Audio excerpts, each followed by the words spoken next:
இப்போ 100 அடி வந்த ஒரு பாடு திறந்துருக்கேன். 12,018 ஏக்கர் பாசனம் உள்ளது. இது 3-4 ரீச்சுகளுக்கான சார்ந்த 12,018 ஏக்கர் பாசனம் உள்ளது. வேற என்ன கேட்குறீங்க? நாங்கள் நிறைய இருக்காங்க. கேரளாவிலிருந்து திருநெல்வேலி கொட்டப்பட்ட கழிவு அகற்ற அதான் நம்முடைய மாவட்ட ஆட்சித்தலைவர் முதல்ல சொன்னாங்க. அரசாங்கத்துக்கு சொல்லிச்சு. அரசாங்கத்திலேருந்து கேரள அரசாங்கத்தோட பேசி இந்த மாதிரி இங்கே ஒன்று கொட்டிகிட்டு இருக்கிறீங்க அப்படின்னு சொன்னோன்னா அவங்க திருப்பி அள்ளிட்டு போயிட்டாங்க. ஆனால் முதலமைச்சர் ஒருத்தான் அங்கேருந்து பேச சொன்னாங்க. முழுமையாக தடுக்கிறதுக்கான நடவடிக்கைகள், வராமல் இருக்கிறதுக்கான நடவடிக்கைகள் எந்த அளவு இல்லை, இனிமேல் அவங்க கொண்டு வர மாட்டாங்க. இது மாதிரி நடவடிக்கை இது வரைக்கும் நம்ம எடுத்ததே இல்லை. திருப்பி அள்ளிட்டு போனால் சரித்திரமே கிடையாது.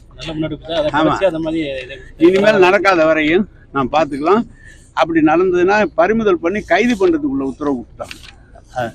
தமிழக அரசு தான் இந்தியாவில் கடன் கூடின மாநிலமாக இருக்கிறது. அதில் வாங்கக்கூடிய தொகைகள் அதற்கான குறிப்பிட்ட அதற்கான செலவழிக்கப்படலை. எந்த திட்டத்துக்காக வாங்கப்படுதோ அதுக்காக செலவழிக்கப்படலை. அண்ணாமலை குற்றச்சாட்டு. அவர் சொன்னால் அவரை கேளுங்க. எதில் செலவழிச்சாருங்க எதில் செலவழிக்கலன்னு அவரை கேளுங்க.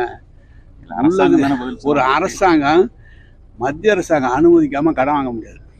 தெரிஞ்சுங்க, மத்திய அரசாங்கம் அனுமதி பெற்று செய்ய வேண்டிய திட்டத்துக்காக தான் வாங்குறமே தவிர நினச்ச உடனே எடுத்து மற்றபடி செலவு பண்ணிட முடியுமா? அவர் சொல்கிறாரு, அவர் ஒரு எஸ்பியாக இருந்தவர், அவர் சொல்கிறாரு வாங்கின ரூபாயா அந்த திட்டத்துக்கு செலவு பண்ணால் வேற எந்த திட்டத்துக்கு செலவு பண்ண முடியும்?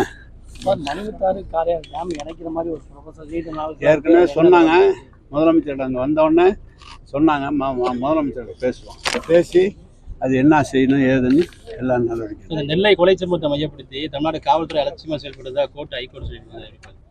இல்லைங்க, எங்கேயாவது ஒரு நடக்கிற சம்பவத்தை வச்சு சொல்லிடக்கூடாது. இப்போ டிஜிபி புதிய உத்தரவுலாம் கொடுத்துட்டாங்க. எல்லாம் ஆயுத ஏந்திய போலீஸாரங்க காவலுக்கு நிற்கணும்னு சொல்லியிருக்காங்க.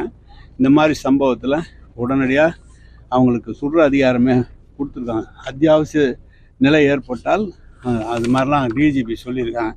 எங்கேயாவது ஒரு நடக்கிற சம்பவத்தை வச்சுக்கிட்டு அப்படிலாம் சொல்ல முடியாது. நல்லா பார்த்து